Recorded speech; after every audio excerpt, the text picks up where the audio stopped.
S K super TMT, the long life TMT. ಇನ್ನು ನಮ್ಮ ರಾಜ್ಯದಲ್ಲಿ ಕಾವೇರಿ ಜಲಾನಯನ ಪ್ರದೇಶದಲ್ಲೂ ಕೂಡ ಉತ್ತಮ ಮಳೆಯಾಗ್ತಾ ಇದೆ. ಎಸ್ಪೆಷಲಿ ಕೊಡಗಲ್ ತುಂಬ ಚೆನ್ನಾಗಿ ಮಳೆ ಆಗ್ತಾ ಇರೋದ್ರಿಂದ ಈಗ ಮಂಡ್ಯ ಜಿಲ್ಲೆ ಶ್ರೀರಂಗಪಟ್ಟಣ ತಾಲೂಕಿನಲ್ಲಿರ್ತಕ್ಕಂಥ KRS ಡ್ಯಾಮ್ನ ಒಳಹರಿವು 22,000 ಕ್ಯೂಸೆಕ್ ಆಗಿದೆ. ಮೊನ್ನೆ ಅಂದರೆ ಶುಕ್ರವಾರ ಕೇವಲ 2,500 ಇನ್ಫ್ಲೋ ಇತ್ತು. ಇವತ್ತು 22,000ಕ್ಕೆ ಬಂದಿದೆ. ಶೀಘ್ರದಲ್ಲೇ ಡ್ಯಾಮು 100 ಅಡಿ, ಈಗಾಗಲೇ 97 ಅಡಿ ತುಂಬಿದೆ, 97-98 ಆಗಿದೆ.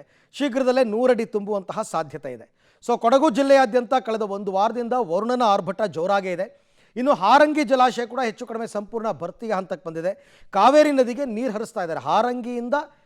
ಹಾರಂಗಿ ಇರೋದು ಕುಶಾಲನಗರದಲ್ಲಿ, ಅಲ್ಲಿಂದ KRS ಡ್ಯಾಮ್ಗೆ ನೀರು ಬರುತ್ತೆ, ಬಿಡ್ತಾ ಇದ್ದಾರೆ. ಇನ್ನು ವಿರಾಜಪೇಟೆ ತಾಲೂಕಿನ ಬೇತ್ರಿ ಸೇತುವೆ ಭಾಗಶಃ ಮುಳುಗಡೆಯ ಹಂತಕ್ಕೆ ಕೂಡ ಈಗಾಗಲೇ ತಲುಪಿಬಿಟ್ಟಿದೆ. ಬರದ ಚಿಂತೆಯಲ್ಲಿದ್ದಂತಹ ರೈತರಿಗೆ ವರುಣ ಈಗ ಕೃಪೆ ತೋರಿದ್ದಾನೆ.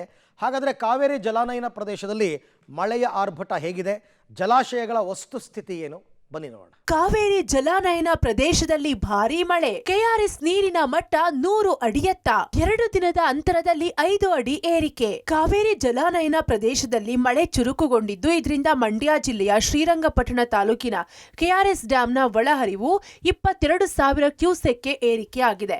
ಹೀಗಾಗಿ ಕಳೆದ ಕೆಲವು ದಿನಗಳಿಂದ ತೀವ್ರಗೊಂಡಿದ್ದ ಕಾವೇರಿ ಹೋರಾಟಕ್ಕೂ ಈಗ ತಾತ್ಕಾಲಿಕ ಬ್ರೇಕ್ ಬಿದ್ದಿದೆ.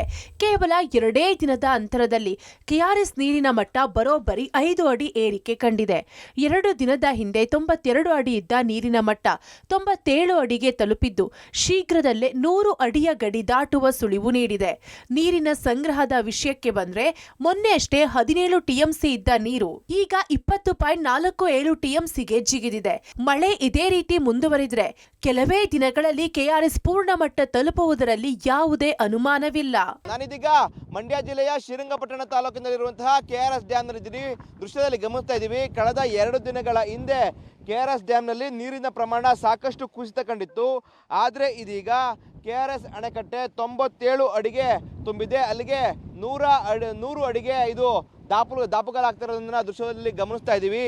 ಸದ್ಯ ಇವತ್ತು KRS ಡ್ಯಾಮ್ಗೆ 22,055 ಕ್ಯೂಸೆಕ್ ನೀರು ಒಳಹರಿವು ಬರ್ತಾ ಇದೆ. ನಾವು ಕಳೆದ 3 ದಿನಗಳ ಹಿಂದೆ ನೋಡೋದಾದ್ರೆ KRS ಡ್ಯಾಮ್ಗೆ ಕೇವಲ 1000 ಕ್ಯೂಸೆಕ್ ಲೆಕ್ಕದಲ್ಲಿ ಒಳಹರಿವು ಬರ್ತಾ ಇತ್ತು. ಆದರೆ ನಿನ್ನೆಯಿಂದ ಈ ಪ್ರಮಾಣದಲ್ಲಿ KRS ಅಣೆಕಟ್ಟೆಗೆ ಒಳಹರಿವಿನಲ್ಲಿ ಏರಿಕೆ ಕಂಡಿದೆ. ಇದರಿಂದಾಗಿ KRSನ ಇಂದಿನ ಮಟ್ಟ 97 ಅಡಿಗೆ ತಲುಪಿರುವಂಥದ್ದು.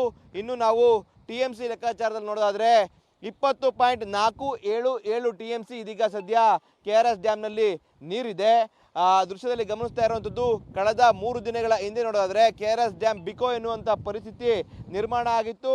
ಆದರೆ ಇದೀಗ ಸಂಪೂರ್ಣವಾಗಿ ಡ್ಯಾಮ್ ತುಂಬುವಂಥ ಭರವಸೆ ಕೂಡ ಇದೀಗ ಬರ್ತಾ ಇದೆ. ಯಾಕಂದರೆ ಮೊನ್ನೆಯಿಂದಲೂ ಕೂಡ ಕಾವೇರಿ ಜಲಾನಯನ ಪ್ರದೇಶದಲ್ಲಿ ಉತ್ತಮವಾಗಿ ಮಳೆ ಬರ್ತಾ ಇದೆ. ಆ ನಿಟ್ಟಿನಲ್ಲಿ ಈ ಒಂದು KRS ಅಣೆಕಟ್ಟೆಗೆ ಅಪಾರ ಪ್ರಮಾಣದಲ್ಲಿ ನೀರು ಬರ್ತಾ ಇರುವಂಥದ್ದನ್ನು ದೃಶ್ಯದಲ್ಲಿ ಗಮನಿಸ್ತಾ ಇದ್ದೀವಿ.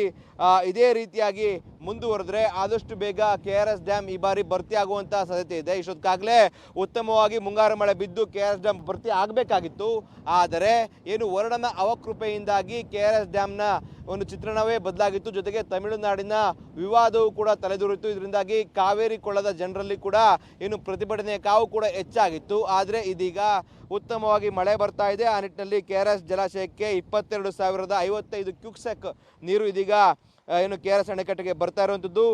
ಮೊನ್ನೆ 17 TMC ಅಷ್ಟೇ KRS ಜಲಾಶಯದಲ್ಲಿ ನೀರಿತ್ತು. ಆದರೆ ಇವತ್ತು 20.5 TMC ಅಷ್ಟು ನೀರಿದೆ. ಒಟ್ಟಾರೆ ಹೇಳಾದ್ರೆ ವರುಣನ ಕೃಪೆಯಿಂದಾಗಿ ಏನು KRS ಜಲಾಶಯಕ್ಕೆ ಉತ್ತಮವಾದಂತಹ ಒಳಹರಿವು ಬರ್ತಾ ಇದೆ. ಕೊಡಗು ಜಿಲ್ಲೆಯಾದ್ಯಂತ ವರುಣನ ಆರ್ಭಟ. ಹಾರಂಗಿ ಜಲಾಶಯ ಭರ್ತಿ, ನದಿಗೆ ನೀರು. ಕೊಡಗು ಜಿಲ್ಲೆಯಾದ್ಯಂತ ಕಳೆದ 1 ವಾರದಿಂದ ವರುಣನ ಆರ್ಭಟ ಜೋರಾಗಿಯೇ ಇದೆ. ಇದರ ಪರಿಣಾಮ ಹಾರಂಗಿ ಜಲಾಶಯ ಸಂಪೂರ್ಣ ಭರ್ತಿಯಾಗಿದೆ. ಹಾರಂಗಿ ಡ್ಯಾಂನ ಒಳಹರಿವು ಹೆಚ್ಚಾದ ಹಿನ್ನೆಲೆ ಕಾವೇರಿ ನದಿಗೆ ನೀರು ಹರಿಸಲಾಗುತ್ತಿದೆ. ಜಲಾಶಯದ ಸುರಕ್ಷತಾ ದೃಷ್ಟಿಯಿಂದ ಕಾವೇರಿ ನದಿಗೆ 12ರಿಂದ 13,000 ಕ್ಯೂಸೆಕ್ ನೀರನ್ನ ಬಿಡುಗಡೆ ಮಾಡಲಾಗುತ್ತಿದೆ, ಹೊರಬಿಡಲಾಗುತ್ತಿದೆ. ಜಲಾಶಯದ 4 ಕ್ರಸ್ಟ್ ಗೇಟ್ಗಳು ಹಾಗೂ ವಿದ್ಯುತ್ ಉತ್ಪಾದನಾ ಘಟಕದ ಮೂಲಕ ನೀರನ್ನ ಕಾವೇರಿ ನದಿಗೆ ಹರಿಸಲಾಗುತ್ತಿದೆ. ನಿರಂತರ ನೀರು ಬಿಡುಗಡೆಯಾಗುತ್ತಿರುವ ಹಿನ್ನೆಲೆಯಲ್ಲಿ ನದಿ ಪಾತ್ರದ ಜನರು ಎಚ್ಚರಿಕೆಯಿಂದ ಇರಲು ಅಧಿಕಾರಿಗಳು ಸೂಚನೆ ನೀಡಿದ್ದಾರೆ. ಪ್ರಸ್ತುತ ಪಬ್ಲಿಕ್ ಟಿವಿ ಇದೀಗ ಹಾರಂಗಿ ಅಣೆಕಟ್ಟಿನ ಬಳಿ ಇದ್ದೇವೆ. ನೀವು ಇಲ್ಲಿ ನೋಡಬಹುದು 4 ಕ್ಲಸ್ಟರ್ ಗೇಟ್ಗಳ ಮುಖಾಂತರ ನೇರವಾಗಿ ಕಾವೇರಿ ನದಿಗೆ 12-13 ಕ್ಯೂಸೆಕ್ಸ್ ನೀರನ್ನು ಹರಿಸಲಾಗ್ತಿದೆ. ಬೆಳಗ್ಗೆಯಿಂದನೂ ಕೂಡ ಮಡಿಕೇರಿ ಸುತ್ತಮುತ್ತ ಏನು ಭಾರಿ ಮಳೆ ಆಗ್ತಿದೆ. ಈ ಭಾರಿ ಮಳೆಯಿಂದ ಇದೀಗ ಕಾವೇರಿ ನದಿಗೆ ಸುಮಾರು 11-12 ಕ್ಯೂಸೆಕ್ಸ್ ಒಳಹರಿವು ಕೂಡ ಇರ್ತಕ್ಕಂಥದ್ದು. ಈ ಹಿನ್ನೆಲೆಯಲ್ಲಿ ಜಲಾಶಯದ ಸುರಕ್ಷತಾ ದೃಷ್ಟಿಯಿಂದ ಬೆಳಗ್ಗೆಯಿಂದ ಸುಮಾರು 14,000 ಕ್ಯೂಸೆಕ್ಸ್ ನೀರನ್ನು ಕಾವೇರಿ ನದಿಗೆ ಹರಿಸಲಾಗ್ತಿದೆ. ಆ ಜಲಾಶಯದ ಮುಂಭಾಗದ ಸೇತುವೆ ಕೂಡ ಇದೀಗ ಮುಳುಗಡೆ ಭೀತಿಯಲ್ಲಿ ಎದುರಾಗಿರ್ತಕ್ಕಂಥದ್ದು. ಹಾರಂಗಿ, ಎಡವನಾಡು ಮತ್ತು ಸೋಮರ್ಪೇಟೆ ಸಂಪರ್ಕ ರಸ್ತೆ ಏನಿದೆ, ಆ ರಸ್ತೆ ಕೂಡ ಬಂದಾಗುವ ಸಾಧ್ಯತೆಗಳು ಕೂಡ ದಟ್ಟವಾಗಿದೆ. ಯಾಕೆಂದರೆ ನಿನ್ನೆ 20,000 ಕ್ಯೂಸೆಕ್ಸ್ ನೀರನ್ನು ಏನು ಹೊರಬಿಡಲಾಯಿತು, ಆದಂತಹ ಸಂದರ್ಭದಲ್ಲಿ ಆ ಅಣೆಕಟ್ಟಿನ ಮುಂಭಾಗ ಇರುವಂತಹ ಸೇತುವೆ ಸಂಪೂರ್ಣವಾಗಿ ಮುಳುಗಡೆ ಆಗಿತ್ತು. ಈ ಹಿನ್ನೆಲೆಯಲ್ಲಿ ಪೊಲೀಸರು ಕೂಡ ಎರಡೂ ಕಡೆ ಬ್ಯಾರಿಕೇಡನ್ನು ಹಾಕಿ ಯಾರೂ ಕೂಡ ಅದ್ರ ಮೇಲೆ ಸಂಚಾರವನ್ನು ಮಾಡಬಾರ್ದು ಅಂತ ಹೇಳಲಾಗ್ತಿತ್ತು. ಮತ್ತು ಹಾರಂಗಿಯ ನದಿ ಪಾತ್ರದ ಜನರಿಗೆ ಪ್ರವಾಹ ಭೀತಿ ಕೂಡ ಎದುರಾಗಿರ್ತಕ್ಕಂಥ ಹಿನ್ನೆಲೆಯಲ್ಲಿ ಜನರು ಕೂಡ ಸುರಕ್ಷತಾ ದೃಷ್ಟಿಯಿಂದ ಜಾನುವಾರುಗಳನ್ನ ಬೇರೆ ಕಡೆಗೆ ಸ್ಥಳಾಂತರ ಮಾಡಬೇಕು ಅಂತ ಹಾರಂಗಿಯ ಅಧಿಕಾರಿಗಳು ಹೇಳಿದ್ರು. ಹಾರಂಗಿಯ ಜಲಾಶಯದ ಗರಿಷ್ಠ ನೀರಿನ ಮಟ್ಟ ಹೇಳೋದಾದ್ರೆ 2,859 ಅಡಿಗಳು ಇದ್ದು 8.5 TMC ಸಂಗ್ರಹಣಾ ಸಾಮರ್ಥ್ಯ ಕೂಡ ಇದೆ. ಆದರೆ ಇವತ್ತಿನ ಮಾಹಿತಿ ಪ್ರಕಾರ 2,857 ಅಡಿಗಳು ಕೂಡ ಇದೆ. ಅಂದರೆ 8.1 TMC ನೀರು ಸಂಗ್ರಹಣ ಮೇಲ್ಭಾಗದಲ್ಲಿ ಇರ್ತಕ್ಕಂಥದ್ದು. ಆದರೆ ಜಲಾಶಯದಿಂದ ಈಗಾಗಲೇ 11-12 ಸಾವಿರ ಕ್ಯೂಸೆಕ್ಸ್ ನೀರನ್ನು ಹೊರಗಡೆ ಬಿಡಲಾಗ್ತಿದೆ. ಯಾಕಂದರೆ ಹಾರಂಗಿ ಜಲಾನಯನ ಪ್ರದೇಶದಲ್ಲಿ ಈಗಾಗಲೇ ಉತ್ತಮ ಮಳೆ ಕೂಡ ಆಗ್ತಾ ಇರೋದ್ರಿಂದ ಒಳಹರಿವಿನ ಪ್ರಮಾಣ ಏರಿಳಿತ ಕೂಡ ಆಗ್ತಾ ಇದೆ. ಹೀಗಾಗಿ ಇಲ್ಲಿರ್ತಕ್ಕಂಥ ಅಧಿಕಾರಿ ವರ್ಗದವರು ಒಂದು ಮಾನಿಟರನ್ನು ಮಾಡ್ಕೊಳ್ತಾರೆ. ಗಂಟೆಗೆ ಒಂದೊಂದ್ಸತಿ ಎಷ್ಟು ಇನ್ಫ್ಲೋ ಬರ್ತಾ ಇದೆ, ಔಟ್ಫ್ಲೋವನ್ನು ಎಷ್ಟು ಬಿಡುಗಡೆ ಮಾಡಬೇಕು, ಇದೆಲ್ಲವೂ ಕೂಡ ಒಂದು ರೀತಿ ಮಾನಿಟರನ್ನು ಮಾಡ್ತಾರೆ. ಆದರೆ ಇನ್ಫ್ಲೋವನ್ನು ನೋಡಿಕೊಂಡು ಹೊರಗಡೆ ಬಿಡಲಾಗ್ತದೆ. ನಿನ್ನೆ 20,000 ಕ್ಯೂಸೆಕ್ಸ್ ಬಿಡ್ತಿದ್ರು. ಆದರೆ ಇದೀಗ ಮಳೆ ತೀವ್ರತೆ ಒಂದು ಕೊಂಚ ಮಟ್ಟಿಗೆ ಮಡಿಕೇರಿ ಸುತ್ತಮುತ್ತ ತಗ್ಗಿರ್ತಕ್ಕಂಥ ಹಿನ್ನೆಲೆಯಲ್ಲಿ ಇದೀಗ 12,000-13,000 ಕ್ಯೂಸೆಕ್ಸ್ ನೀರನ್ನ ಇದೀಗ ಬಿಡ್ತಾ ಇದ್ದಾರೆ. ಇತ್ತ ಹಾರಂಗಿ ಜಲಾಶಯದಿಂದ ಕಾವೇರಿ ನದಿಗೆ ನೀರು ಹರಿಸುತ್ತಿರುವುದರಿಂದ ಜೀವನದಿ ಕಾವೇರಿ ಮೈದುಂಬಿದ್ದಾಳೆ. ಕೊಡಗು ಜಿಲ್ಲೆಯ ವಿರಾಜಪೇಟೆ ತಾಲೂಕಿನ ಬೇತ್ರಿ ಸೇತುವೆ ಭಾಗಶಃ ಮುಳುಗಡೆ ಹಂತಕ್ಕೆ ತಲುಪಿದೆ. ಸತತವಾಗಿ ಮಳೆಯಾಗ್ತಿರುವುದರಿಂದ ಕಾವೇರಿ ನದಿ ನೀರಿನ ಮಟ್ಟದಲ್ಲಿ 17-10 ಅಡಿಗಳಷ್ಟು ನೀರಿನ ಮಟ್ಟ ಏರಿಕೆ ಆಗಿದೆ. ಇನ್ನು 6-7 ಅಡಿ ನೀರಿನ ಮಟ್ಟ ಏರಿಕೆ ಆದರೆ ನದಿ ಪಾತ್ರದ ಗ್ರಾಮಗಳು ಜಲಾವೃತವಾಗಲಿದೆ. ಅಷ್ಟೇ ಅಲ್ಲದೆ ಈ ಭಾಗದ ಜಮೀನುಗಳೆಲ್ಲವೂ ಜಲಮಯವಾಗಲಿದೆ.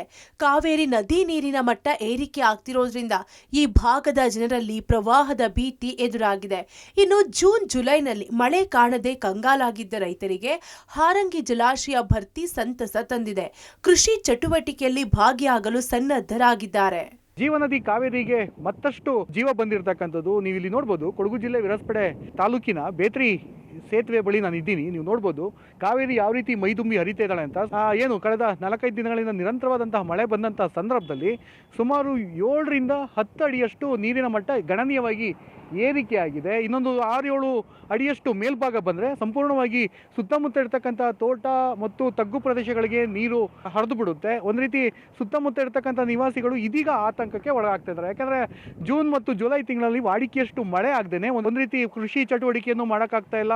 ಕುಡಿಯೋ ನೀರಿಗೂ ಕೂಡ ಹಾಹಾಕಾರ ಉದ್ಭವ ಆಗುತ್ತೆ ಅಂತ ಹೇಳಲಾಗ್ತಿತ್ತು. ಆದರೆ ಕಳೆದ 4-5 ದಿನಗಳಿಂದ ಸುರಿತಿರುವಂತಹ ಭಾರಿ ಮಳೆ ಏನಿದೆ, ಈ ಭಾರಿ ಮಳೆಯಿಂದ ಇದೀಗ ಮತ್ತೆ ಬೇತ್ರಿ ಸೇತುವೆಯ ಕೆಳಭಾಗದಲ್ಲಿ ಹರಿತಿರುವಂತಹ ಕಾವೇರಿ ನದಿಗೆ ಮತ್ತಷ್ಟು ಜೀವ ಬಂದಿರತಕ್ಕಂಥದ್ದು. ಹೀಗಾಗಿ ಏನು ಕಾವೇರಿ ಈ ನೀರನ್ನು ಬಿಡಬೇಕು ಅಂತ ಏನಿದೆ, ಈಗ ಈ ನೀರೇ ಸರಾಗವಾಗಿ ಕಾವೇರಿ ನದಿಗೆ ಹೆಚ್ಚಾಗಿ ಹೋಗುತ್ತೆ. ಒಂದು ಭಾಗದಿಂದ ಹಾರಂಗಿ ಜಲಾಶಯದಿಂದ 12,000 ಕ್ಯೂಸೆಕ್ಸ್ಗೂ ಅಧಿಕ ನೀರನ್ನು ಬಿಡುಗಡೆ ಮಾಡ್ತಾ ಇದ್ದಾರೆ. ಮತ್ತೊಂದೆಡೆ ಕಾವೇರಿ ನದಿಗೆ ಈ ನೀರು ಕೂಡ ಹೋಗಿ ಸೇರ್ಪಡೆ ಆಗುತ್ತೆ. ಹಾಗಾಗಿ ಸಾವಿರಾರು ಕ್ಯೂಸೆಕ್ಸ್ ನೀರು ಕೂಡ ನೇರವಾಗಿ KRSಗೆ ತುಂಬುತ್ತದೆ. ಇನ್ನು ನನ್ನ ಈ ಭಾಗ ಬೇತ್ರಿ ಭಾಗದ ಏನು ಕಾವೇರಿ ನದಿ ಹರಿತಾ ಇದೆ, ಆ ಭಾಗದ ಸುತ್ತಮುತ್ತ ಪ್ರದೇಶಗಳನ್ನು ನೀವು ನೋಡಿದ್ರೆ ಅಲ್ಲಿ ಈಗಾಗಲೇ ತೋಟ ಇರ್ಬೋದು, ತಗ್ಗು ಪ್ರದೇಶಗಳಿಗೆ ಸಂಪೂರ್ಣವಾಗಿ ನೀರು ನುಗ್ಗಿರ್ತಕ್ಕಂಥದ್ದು. ಇಲ್ಲಿಯ ರೈತರು ಒಂದು ರೀತಿ ಕಂಗಾಲಾಗ್ತಾರೆ. ಪ್ರತಿ ವರ್ಷ ಮಳೆ ಬಂದಂಥ ಸಂದರ್ಭದಲ್ಲಿ ಇಲ್ಲಿಯ ಸ್ಥಳೀಯ ನಿವಾಸಿಗಳು ಒಂದು ರೀತಿ ಆತಂಕಕ್ಕೆ ಕೂಡ ಎದುರಾಗುತ್ತೆ. ಬೆಳೆದಂತಹ ಬೆಳೆಗಳು ಸಂಪೂರ್ಣವಾಗಿ ಜಲಾವೃತಗೊಳ್ಳುತ್ತೆ. ಬಂದಂತಹ ಅಲ್ಪ ಸ್ವಲ್ಪ ಬೆಳೆಗಳನ್ನು ತೆಗೆದುಕೊಂಡು ಜೀವನವನ್ನು ಮಾಡಬೇಕು. ಆದರೆ ಸ್ಥಳೀಯವಾಗಿ ಇಲ್ಲಿರ್ತಕ್ಕಂಥವ್ರು ಒಂದಷ್ಟು ಜನ ಹೇಳುವಂಥದ್ದು, ತಮಿಳುನಾಡಿಗೆ ಕಾವೇರಿ ನೀರು ಜಿಲ್ಲೆಗಳಲ್ಲಿ ಪ್ರತಿಭಟನೆ ಕೂಡ ಏನು ನಡೀತಿದೆ ಕೊಡಬಾರ್ದು ಅಂತ. ಆದರೆ ಕೊಡಗಿನಲ್ಲಿ ಈಗಾಗಲೇ ನೀರು ಕೂಡ ಸರಾಗವಾಗಿ ಹರಿತಾ ಇದೆ. ಇದು ಒಂದಷ್ಟು ಆಶಾದಾಯಕ ಬೆಳವಣಿಗೆ ಮತ್ತೆ ಶುಭ ಸುದ್ದಿ ಅಂತಾನೂ ಹೇಳ್ತಾ ಇದ್ದಾರೆ. ಬ್ರಹ್ಮಗಿರಿ ತಪ್ಪಲಿನಲ್ಲಿ ಧಾರಾಕಾರ ಮಳೆ, ಸಂಪೂರ್ಣ ಜಲಾವೃತಗೊಂಡ ಭಾಗಮಂಡಲ ನಾಪೋಕ್ಲು ರಸ್ತೆ ಸಂಪರ್ಕ ಕಡಿತ. ಕೊಡಗು ಜಿಲ್ಲೆಯ ಬ್ರಹ್ಮಗಿರಿ ತಪ್ಪಲಿನಲ್ಲಿ ಎಡಬಿಡದೆ ಧಾರಾಕಾರವಾಗಿ ಮಳೆ ಸುರಿಯುತ್ತಿದೆ. ಭಾರಿ ಪ್ರಮಾಣದ ಮಳೆಯಿಂದಾಗಿ ಭಾಗಮಂಡಲ ಸಂಪೂರ್ಣವಾಗಿ ಜಲಾವೃತವಾಗಿದೆ. ಭಂಗಡೇಶ್ವರ ದೇವಾಲಯದ 1 ಮೆಟ್ಟಿಲಿನವರೆಗೂ ನೀರು ಹರಿಯುತ್ತಿದ್ದು ಭಾಗಮಂಡಲ ನಾಪೋಕ್ಲು ರಸ್ತೆ ಸಂಪರ್ಕ ಕಡಿತವಾಗಿದೆ. ಕಾವೇರಿ ಉಗಮ ಸ್ಥಳದಲ್ಲಿ ಮಳೆಯ ವೈಭವ ಕಂಡು ಭಕ್ತರಲ್ಲಿ ಸಂಭ್ರಮ ಮನೆ ಮಾಡಿದೆ. ಭಾರಿ ಮಳೆಯಿಂದಾಗಿ ಮಲ್ಲಳ್ಳಿ ಜಲಪಾತ ಮೈದುಂಬಿ ಹರಿಯುತ್ತಿದೆ. ಸೋಮವಾರಪೇಟೆ ತಾಲೂಕಿನ ಮಲ್ಲಳ್ಳಿ ಜಲಪಾತದಲ್ಲಿ ಜಲಧಾರೆ ದುಮ್ಮಿಕ್ಕಿ ಹರಿಯುತ್ತಿದೆ. ಜಲಪಾತದ ಸೌಂದರ್ಯಕ್ಕೆ ಪ್ರವಾಸಿಗರು ಫಿದಾ ಆಗಿದ್ದಾರೆ. ಬೆಟ್ಟ ಗುಡ್ಡಗಳಿಂದ ರಭಸವಾಗಿ ನೀರು ಹರಿದು ಬರುತ್ತಿದೆ. ನಿರಂತರವಾಗಿ ಸುರಿಯುತ್ತಿರುವ ಮಳೆಯಿಂದ ಜಲಪಾತದ ನೀರಿನ ಪ್ರಮಾಣದಲ್ಲಿ ಭಾರಿ ಏರಿಕೆಯಾಗಿರುವುದರಿಂದ ಪ್ರಕೃತಿಯ ರಮಣೀಯ ದೃಶ್ಯ ಕಣ್ತುಂಬಿಕೊಳ್ಳಲು ಪ್ರವಾಸಿಗರ ದಂಡೆ ಆಗಮಿಸುತ್ತಿದೆ. ಒಟ್ಟಾರೆ ಕಾವೇರಿ ಜಲಾನಯನ ಪ್ರದೇಶದಲ್ಲಿ ಉತ್ತಮ ಮಳೆಯಾಗುತ್ತಿದೆ. ಸತತವಾಗಿ ಮಳೆಯಾದರೆ ಕೆಆರ್ಎಸ್ ಡ್ಯಾಂ 100 ಅಡಿ ತಲುಪಲಿದೆ. ಕೊಡಗು ಜಿಲ್ಲೆಯಾದ್ಯಂತ ಮಳೆಯಾಗ್ತಿರುವುದರಿಂದ ಕಾವೇರಿ ಮೈದುಂಬಿ ಹರಿಯುತ್ತಿದೆ. ಬರಗಾಲದ ಭೀತಿಯಲ್ಲಿದ್ದ ರೈತರಿಗೆ ವರುಣನ ಕೃಪೆ ಸಂತಸ ಮೂಡಿಸಿದೆ. Bureau report, public TV.